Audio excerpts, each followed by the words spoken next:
What's up, guys? I'm Palmer. And I'm Brian, and this is the Thorns podcast. So, how's your week been? You know? Yeah, it's been really good. Pretty cool.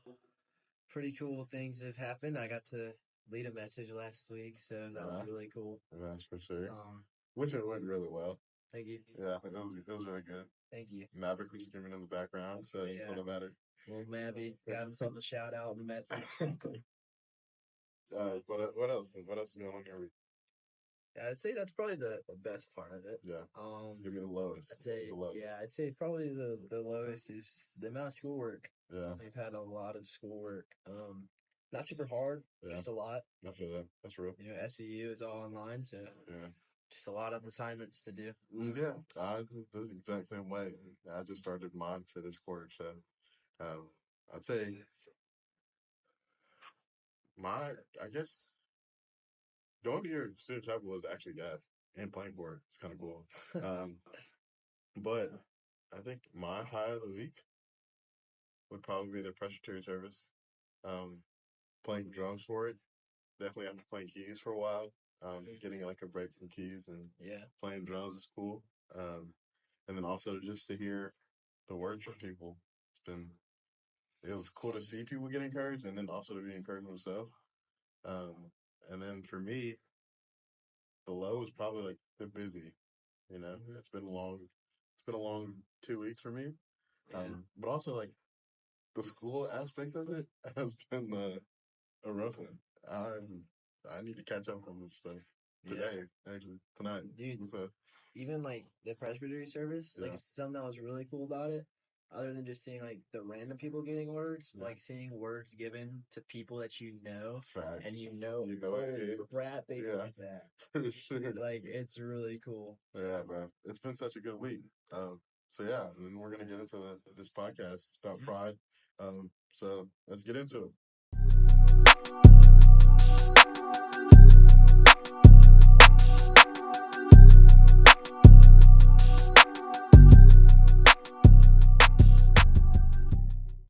So Brian, tell me a time that you have experienced pride either towards you or from yourself, and like how to make you feel. What do you like? What is pride to you? Yeah. So to me, pride is like thinking too much of yourself. But at the same time, like sometimes humility, if it's not like true humility, it becomes a place of pride. Um, I remember, uh, because of like, and I wouldn't say this necessarily was pride, but it was just kind of like refocusing where like the the praise was coming from. Um, I was always saying like somebody would be like, "Yeah, the set went so good today, the worship set," and I was like, "Praise God, praise God." Pastor Ben, uh, he looked at me, he was like, "Just say thank you." And I was like, "This is like how I refocus it back to God, like it's not." Um, but honestly, like in that time, like that was like probably like the biggest help for me. Um, One, how to like accept the gratitude. Um, and it is like my offering to the Lord. So like, yeah, what the Lord did was great. So like, when somebody says it was a great worship set, heck yeah, it was. The Lord moved.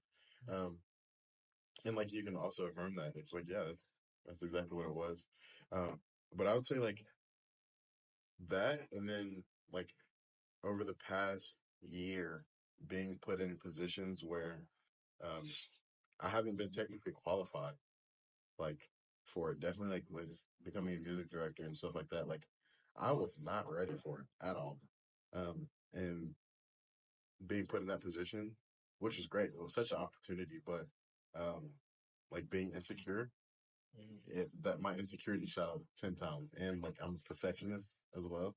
So one missed note anywhere, it wrecks. But like I would say like that's been like my biggest forms of pride, which I didn't know insecurity was a form of pride at all.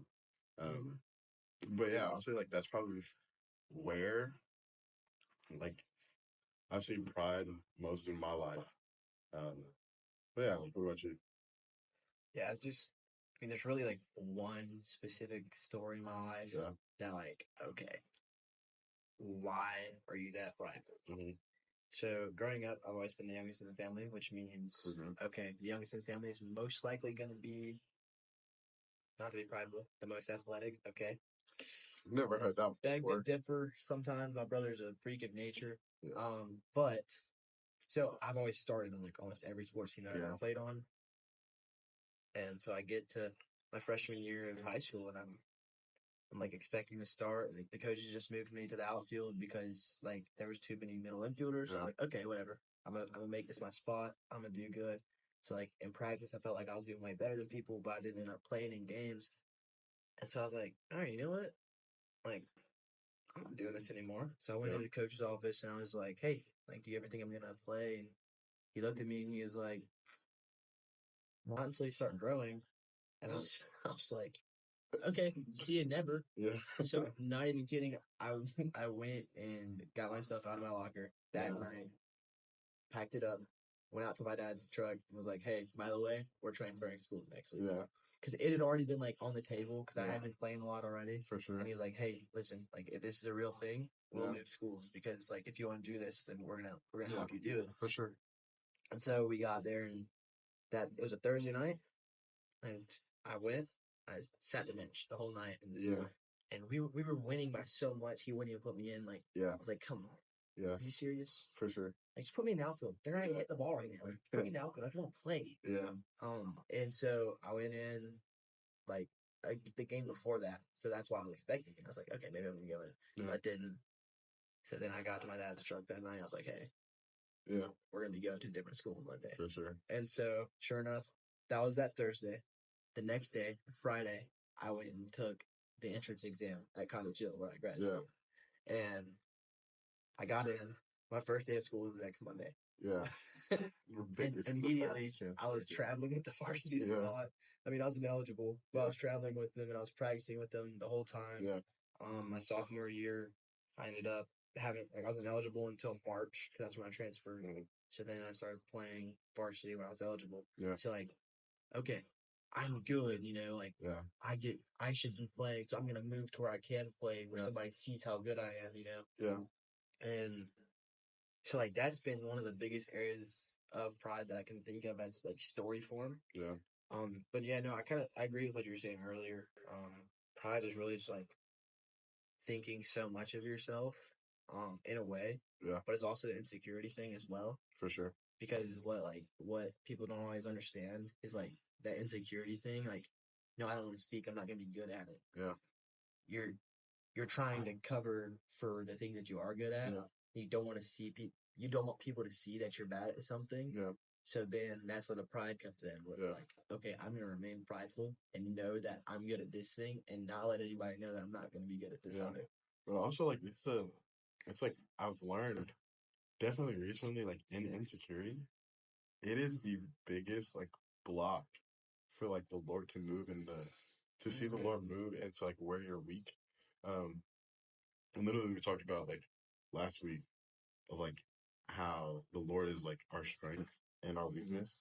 And like when you think about insecurity, it stops you because like it's so much fear, and it stops you from getting into not even what you can do, but what the Lord can do through like a willing heart. Not necessarily that you have the gifts, the talents, whatever it is, but like it just it opens space and allows room for the Lord to operate, which is like so cool. But like at the same time, it is so prideful to get in the way of like what the Lord, wants you to do, or the Lord wants to do through you. So like, what would you say is like the biggest, like, I don't know if it's the biggest reason that you like seem yourself prideful, or like what like caused it, what was it? Or even now, like if there is any pride rooted in you, like what is like the thing beneath the thing? Yeah, okay. So I think the thing that initially started to like come up as, dude, you're being prideful. It's honestly just people telling you that. Yeah. And obviously in that moment, it's like, no, I'm not. Yeah, for sure. And little do you know, that one answer right there literally shows us you are. No, I think like right now, my biggest area of like pride right now probably is just, okay, I can, like, I'm called ministry, and I can make really, like, I'd say that I can make some pretty solid analogies. Yeah. But sometimes I get a little ahead of myself. Yeah. I start making analogies that make no sense. Yeah. It's like, dude, what are you talking about? So then when somebody says, like, when somebody calls me out for making no sense, I just keep going until I'm right. Yeah. Like, Yeah, anything, even if it's not a biblical analogy, it's like just anything. If I make an argument, I'll know that I'm wrong halfway through, and then I'll just start trolling the rest of the time. Yeah. But honestly, that trolling only kicks in when I know that I'm wrong and I want them to see that I'm right. Yeah. But, like, I still want to be a playful mood, not get serious. That's so I think that's probably the biggest area right now. Yeah. It's just like owning up to being wrong. Yeah. And like not even necessarily in a like sinful way. Like, dude, why are you doing that? That's so wrong of you to do. Yeah. Like, okay, I understand those kinds of things. Yeah. Like, just as something simple like that. For sure. Like, I could say, hey, LeBron James plays for the Warriors, and be mistaking him with Steph Curry, okay? Yeah. And then you're like, dude, no, he does not. Mm-hmm. And then I'm like, oh shoot, I flopped him around. But now I'm gonna be like, dude, yes, he's done it. I'm just gonna keep going back and forth. Yeah. And yet, it may be a joke that really just stems from, oh crap, I'm wrong, but I don't want them to know. Yeah, for sure. Like, I don't want them to know that I know. Yeah, I don't want you to know that I know. It's like, yeah, I think that's where it comes from. Yeah, for sure. Like, what do you think is like the biggest thing that you've learned, like over the course of like this journey with pride for you? Like, what is the biggest thing you've learned? I think something that, like, not even necessarily to do with that part yet. Because obviously I'm still learning with that. Yeah. Like, just how to accept being wrong. Yeah. But something big that I've learned is what you were talking about earlier. Just talking about like accepting, like congratulations or accepting a compliment. Yeah. And a lot of times it wouldn't even be that I'm having that like false humility and saying, "Oh, it's all God." Yeah. It would just be like I wouldn't say anything. Yeah. Like, I just look at him and smile and turn around and leave because I didn't know what to do. Like, I was talking to Miss Trisha one time and I was like, "Hey, I don't know what to do. Like, I'm starting to realize I suck at this. Yeah. How do I accept like a compliment? How do I do that?" Yeah. And it was when people were saying like, "Dude, I'm so proud of you. You've been growing a lot." Yeah. It was in that kind of stage, and I was just like, how do I respond? Because like I'm trying to deal with my pride right now, so I don't want to say thank you and then tell them why it's happening, and then that boosts my pride even more. But I also don't want to just say thank you because I feel like that's pride. Yeah. And she's like, look, just say thank you. say thank you, and then say, I've been working on it, so I'm really glad that you're able to tell. Yeah. And that's not being prideful. That's that's affirming their compliment. Yeah. But it's not taking the credit. Yeah. As much. You know? I remember we were in a class this past week, and I think I've heard Hannah like say it once before, but she was talking about like, because it is so easy to one get a bunch of compliments and it goes straight to your head. Mm-hmm. But what she did and what she says, or what she does now and what she told us, was like every compliment. I can say almost something because we all know the girl can sing. She can sing, paint off the walls. But what she does is like for every thank you, it's like a flower. Like you're just picking up a flower. Mm-hmm. And over the time of Sunday, the amount of thank yous or like the amount of good jobs or the compliments that you give that can easily go to your head, she collects all of them. And at the end of the day, it's like you take all those things as flowers, those compliments, and you stick them in a pocket. And at the end of the day, she like has a bouquet of flowers that she just lays at Jesus' feet. Yeah. You know? And it's so cool, but it's like, it is so challenging. Like for me, definitely. My thing was people would say good job, and then I would come back with, did you hear the missed note? And it's like, you messed up that one time? Did you hear it? It's like trying to deny the compliment. You're like, wow, like, you're wrong. Yeah. You're right. I didn't. Like, no. It was so bad. I mean, honestly, like, what it did for me was it sent me down a spiral of, like, I want to say, like, a depression or anxiety. But what it did was, like, my overall morale of how I'm supposed to be going into worship or like anything like that, a messed note would change my posture kind of. And the thing of, oh my goodness, I got to make sure I don't mess up again. And it was really a big challenge. Um, like just, I think I'm slowly but surely realizing like the Lord doesn't ask for perfection. He asks to give me best, you know? Yeah. And I think I've learned like definitely recently, um, that if it's my best, I have nothing to worry about, you know? And not necessarily like, I don't care less for thank yous or good jobs. Um, but if my goal is to please the Father, and even if it's a mess note, if it's a voice crack, if whatever it is, if it's my best, like he's like, freaking great job, man, you know? Yeah. And that's when I learned, like, not necessarily how to not be prideful, but how to not be insecure. Because I really have nothing to worry about, you know? And in the grand scheme of things, a lot of times people don't hear it. People don't hear that stuff.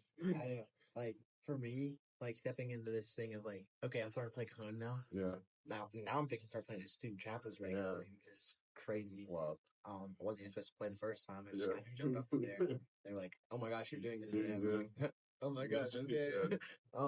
But like, you know, like I got so caught up in like doing it, and at first I was doing good, and I was like super excited, and then like I looked at it, like I made this really good video. I was like, it sounded amazing. And I was like, oh my gosh, the drummer just looked at me and shook his head.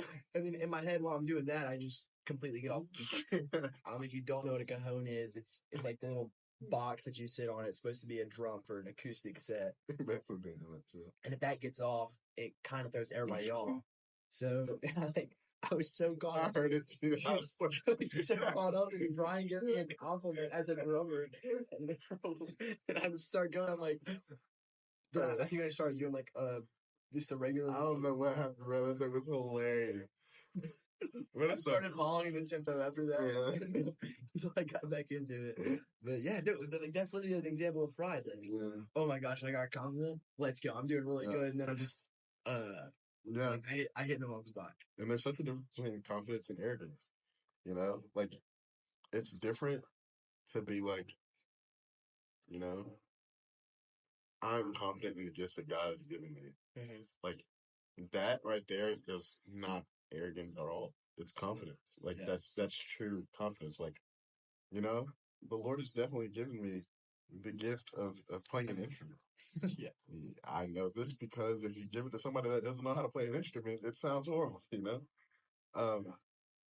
But it's like, shoot, if it wasn't for certain people in my life and God placing certain pieces in my life, like I would just be like I wouldn't know how to do anything that I have right now, you know what I mean? Mm-hmm. But when that place comes from, when it changes from, all right, the Lord has given me this gift to, shoot, I'm rocking this thing, you know, I'm killing the game right now, you know, and that's really where like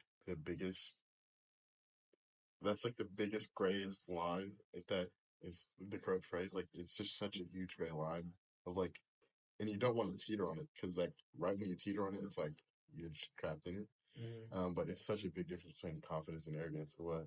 Okay. You made a face. This is like kind of off topic, but kind of not. Yeah. You're talking like teetering on it. Yeah. Like I've heard this thing, about like, apparently some guy had a dream. I think I heard it from like Bryce Crawford's podcast. But like, it's the example, whether it was a dream or just an illustration that somebody had. I don't know. I don't know where it originally came from. But it was like this guy was sitting on a fence, and one side was heaven, one side was hell. Satan was on one side, God was on the other, whatever. Yeah. And he was sitting on the fence. He didn't know, like, one leg was on one side, the other was on the other. And Satan comes up to him. He's like, "Come on, get down." Yeah. And he's like, "But I'm not here. I'm on the fence." It's like, "Yeah, I own the fence." Yeah. So it's like that fine line is the fence. Yeah. It's like, hey, stay far away from the fence because if you get on it, you're already too far gone. For sure. So like, what did you say? Like, what would you say now? Like, because a lot of stuff, like a lot of your like, you don't play sports anymore.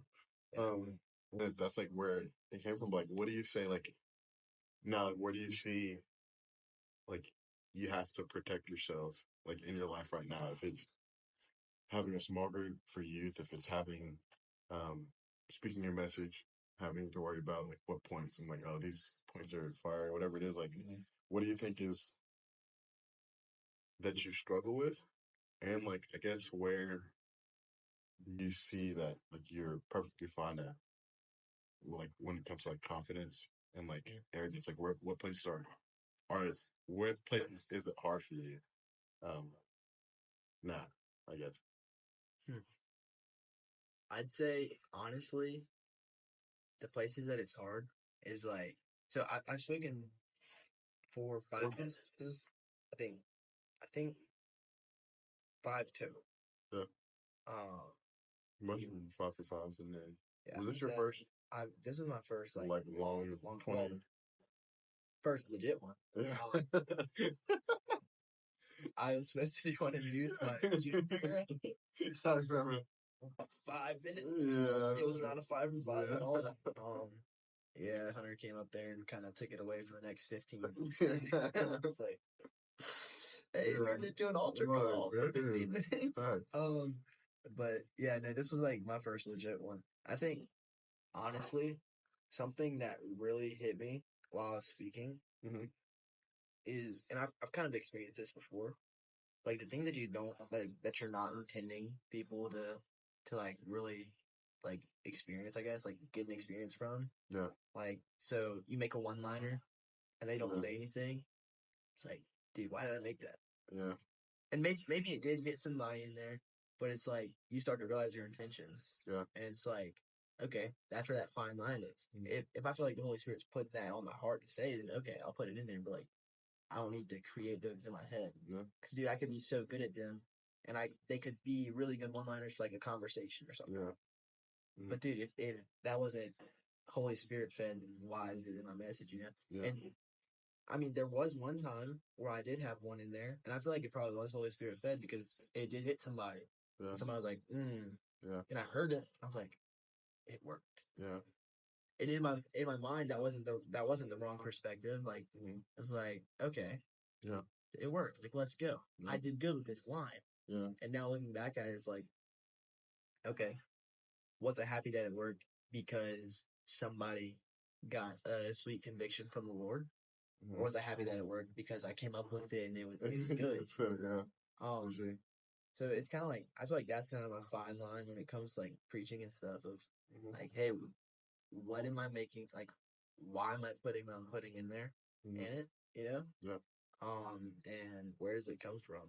For sure. And I think, cause I had a full message written out, and it was gonna follow a video of me when I was like 3 years old going through a mirror maze, and each point was gonna have a clip of the same video, but different parts of the video, and it's gonna be really cool. And I was like, okay, this is gonna be hilarious. Everybody's gonna be laughing at me.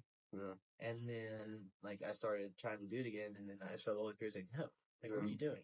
Yeah. You didn't get this from me. You thought it would be a good idea. Yeah, for sure. So then I literally erased the whole message. Nothing that I talked about Wednesday was in that first message. Yeah. Except for the main idea.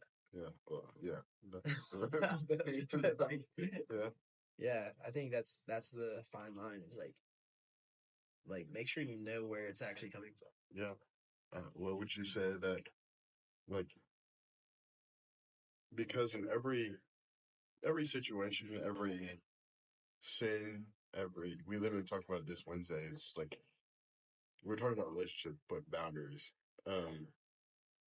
and which was fire. Whoever came up with that movie, great job. And I was in my small group, and we were just talking about boundaries and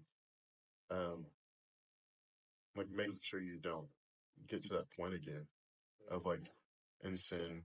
We were talking about relationships then, but like no matter what, a boundary's there so you wouldn't step into whatever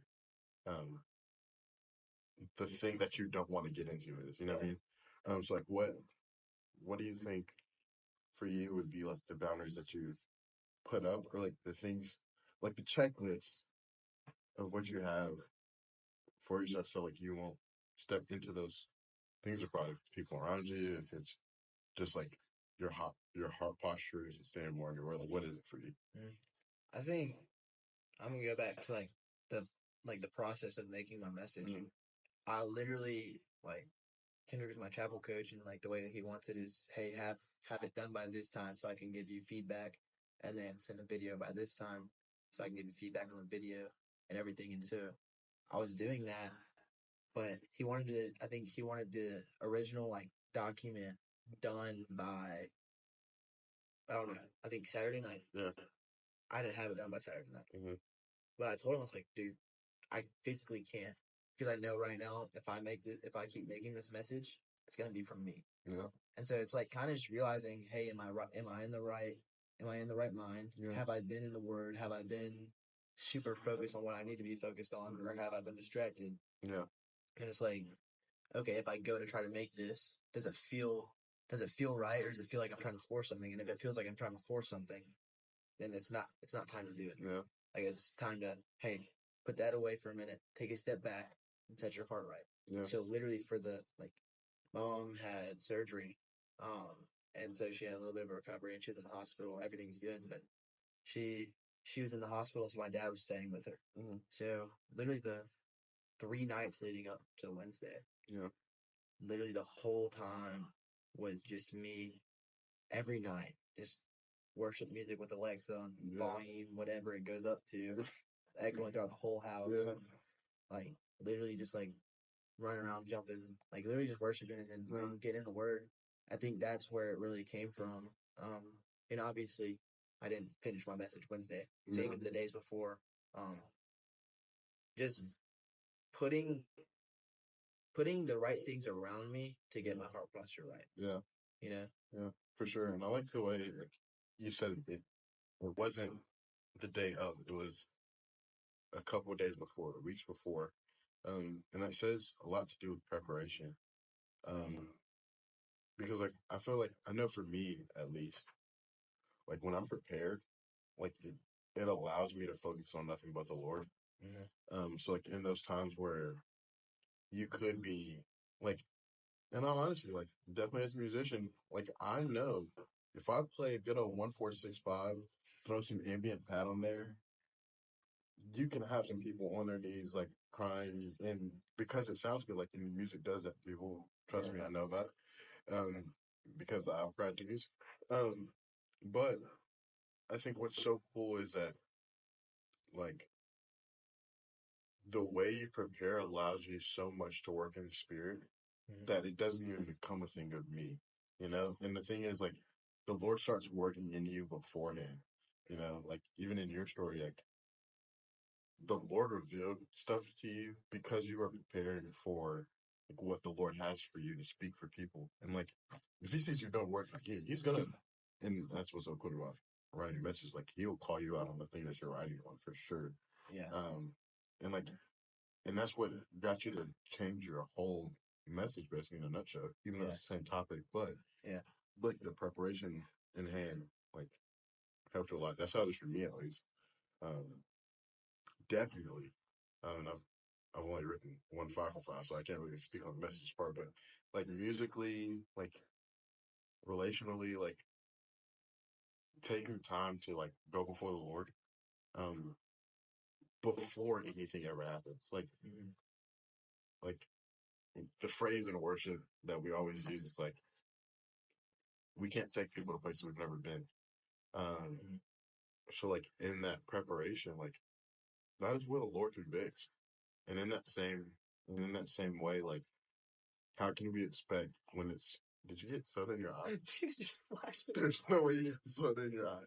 I'm sorry. This is definitely coming too. Get red. Wow. Yeah, get red. Oh, I'm not crying. I'm sorry. I'm so glad you got touched. Probably. But yeah. That's gonna be the thumbnail. When you just hover over the video and that's the first thing I played. Bro. What was I talking about? Preparation. And Jesus called. Yeah, the things that happen in the secret, definitely. I talk about worship a lot because that's my life now. But like even prior to like, think about a football game. The amount of times you say if you're a safety. I played fullback and or linebacker. So like using football terminology, and nobody's probably gonna get this, but after so many times of a person down blocking, a fill's gonna come, like you're supposed to fill that gap, and somebody's gonna be pulling, and you know it's coming. It becomes second nature. Um, and you don't even think about how good it was. Just like, all right, I've prepared to do such things so I can work freely. And it's in that same way, like if I've prepared and the Lord is convicting me on things, if the Lord's like recentered my heart, refocused my heart when it does come for those Sundays or Wednesdays or times we have to speak in student chapel, or if it's a host spot for youth or student chapel or wherever it is, like it allows you to solely focus on the spirit. It's when you begin to focus on what I can do, like that's kind of where like that pride is rooted from. You know what I mean? Yeah. So like for you, like where would you see the most growth in you? Like from then to now, yeah, we've learned, yeah, we've dealt with all the stuff. Like, where do you see the growth at for you? I'd say honestly, I feel like I've learned how to be less prideful in the fact of like I think something that a lot of like a idea that some of us have had just in the college is like okay, the people above us like they're our staff, not our parents. I think like I have thought that way before, and that has gotten me in a lot of trouble. I think like that's honestly the area that I've grown the most. Is like okay, because I started out really good. I was treating them as like okay, I'm gonna honor them and do what they tell me to do. Until it was something that genuinely affected me. I was like, dude, I hate this. Like, what's happening? Why is this happening to me? Everything was going good. Now it's just all crap. And I think now looking back on it, it's like, hey, the people that are telling you not to do things, a lot of the times it's because they love you and they care for you. And it's like, okay, now that you can realize that, it's a lot easier to honor them and like lay down your pride of thinking that you know best. And like just genuinely accept that, hey, they love me, they care for me. So I'm gonna listen to what they have to say, even though it's not always gonna be easy. And it's now been like, hey, now I know like if I think anything even has the slightest possibility, sometimes like I'll ask them. Sometimes they will think like, why are you asking this? But honestly, I'd rather be in that position of why are you asking me if this is okay or not? Because it's so obvious that it is. Than a position of okay, I'm gonna do this and just assume it's okay, and then get in trouble in the end. Yeah. I had so much pride coming into CHC. Not even realizing, like, definitely when it comes to that point, like, I came into CHC, like, I was like, yeah, like, we're good. Ministry school, woohoo. Teach me about Bible. Teach me about, I can't wait to know more about whoop, but, like, the Lord kind of called out some stuff in me, which I really was not happy about. Like, you hear about rules, and, like, it's some stuff that you don't want to give up. And it's thinking of self so much, like, that you don't even take into consideration, like, the people that have been doing it for so long. Like, Pastor Danny and Miss Trisha, like, they've been doing CHC for 10 years. Like, they've had time to, like, iron things out. Yes, SEU is a little bit different, but, like, they've put things in place for a reason. There's a reason why there's guardrails up in the first place. And when I came into CHC, man, I came in guns blazing with like the amount of things that I didn't like. And like now looking back at it, like, and I wouldn't have thought it was private until actually this conversation you bring here. But like, because for me it was so much concern, like for me, and I love the phrase when people talk about pride. It's like not thinking less of yourself, but thinking of yourself less. Like it was so me focused that like I wasn't even considering everybody else, and like having to like open up about certain things and being vulnerable and like just like you know the thing of CHC when you come in you just like want to when they start talking about crushing stuff you just like want to white nothing. Yeah. But like it's been so cool just to it's been so cool to just really see like when you do get over the hump like we were talking about in Honduras like it was so hard for me to get like not get rid of like what was in the past like with me living with a bunch of people and all that good jazz and like having to like being entrusted with a role and like it was I look back at it now and it's like Brian, if you would just stop worrying, stop being so fearful, like stop thinking like just trust people, um, you wouldn't have to go through half of the stuff you went through. Like but it was so cool. Even the conversation in Honduras, we had a serious conversation in Honduras. I think we both kind of just like opened up and just like let our cats out of the bag that night. Which we haven't done in really ever for real. Yeah, not like that. Yeah, not like that at all. But like you just see like how you've been rooted in, not necessarily rooted in pride, but you see how much like things have like slipped under the rug that you never knew was pride. Like even the thing of like not honoring like your authority, you know? Like if I'm being quite honest, I'm just gonna be open and honest. Like Pastor Danny wasn't the highest on my totem pole at the very beginning because I'm like, but like I realized after having a conversation with them, it's like they care so much about each and every single one of us, and they want to protect like not only what they've built and what City Hope has built, but like us and what the Lord's trying to do with the students that are there. Um, and for me, I didn't realize how much pride that was until you sit down and have a conversation like, Brian, like, what are you tripping on? So, but it is like really cool just to see like, and I would say like that's where I've probably grown the most as well. Just like, yeah, and I might not like it. I might not like the things that are said or the things that we have to do, but like there's something so cool about like when you honor and like without the groaning or like yeah, like when they tell you to do something, just do it, and like just honoring their role as what they are, and like what the Lord is trusting them to be, like how much better life is, and how much it really isn't that bad. You know what I mean? Yeah. So yeah. Yeah, I agree. I think I've also seen like that growth in you. Yeah. Honestly, like it's been a long time. Yeah, because I mean, I think like seeing it at first, I was like, dude, why can't you understand? They're a freaking authority. Just listen to him. It's not that hard. And then I was like, okay, he has been living basically by himself with like other roommates at a university that's way different. Yeah.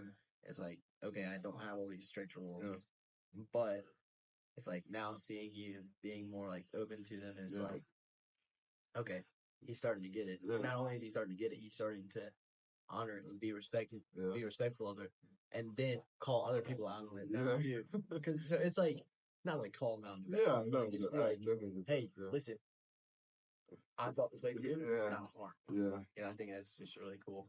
I don't know. I think just having to grow in that area is so difficult. Yeah, it really is. It's challenging. Yeah, I think like something my parents always used to tell me if I would like snap off at a teacher in school, they would be like, "Why? Like you don't treat us like that. Why are you treating them like that?" Yeah, and it's like because they're not my parents. Yeah. Sometimes it'll be the other way around. I'd be like super respectful to the teachers and snap off at my parents and be like, "You don't treat us like that." So, but no, it's just like the idea of like, hey, mom, dad, teacher, whoever it is, they're all authority alike. Yeah. So it's like, you have to honor that. Yeah. And it is challenging. Like, but also, like, it's so challenging, but, you know, it's honestly free. It's so free. And, like, the challenge is, like, challenging, like, going through challenging things, all it does, it's like the process to get to growth. Mm-hmm. So, like, the challenging parts leads us to the growth aspect of life. You know what I mean? Yeah, that reminds me of, like, I think it's Philippians chapter 1. I don't remember the exact verses, but it talks about, like count it all joy because your trials lead to perseverance. Yeah. Perseverance leads to faith. Yeah. And so it's like it leads to strength and faith. Yeah. And so it's like if you have that perspective on it, it's so much easier to do it. For sure. Yeah. It's just real good to see how much the Lord can use a willing heart, and a heart that's like, Lord, if this does mean I'm about to have to go through the fire, and my favorite analogy, or really example, is gold, like in the purification of gold. Mm-hmm. Like gold in its pure state is beautiful, but before it got to its pure state, there was so much refining that had to go. Mm-hmm. Like it had to get put in the furnace, mm-hmm. come back out, get all the dust off, whatever it is, and then it goes right back into the furnace. And every time, and like it's not pure gold until the goldsmith can see its reflection. Yeah. In the gold, you know what I mean? And like it's that same thing with the Lord, like him rooting out the pride, him rooting out all the arrogance and all the offense, whatever it is, like the insecurity. All it is literally just him sticking you back into the fire so you can see himself with and not like a faded image of himself, but like a pure image, just like a mirror almost, you know? And it's just so cool that something so challenging in life can lead to such beauty when you begin to look like Christ, you know? You begin to look like the Father, and like the characteristics of him, like come out in places where you just never thought they would be, you know? It's so cool just to see how much the Lord can use just like a willing and open heart to be,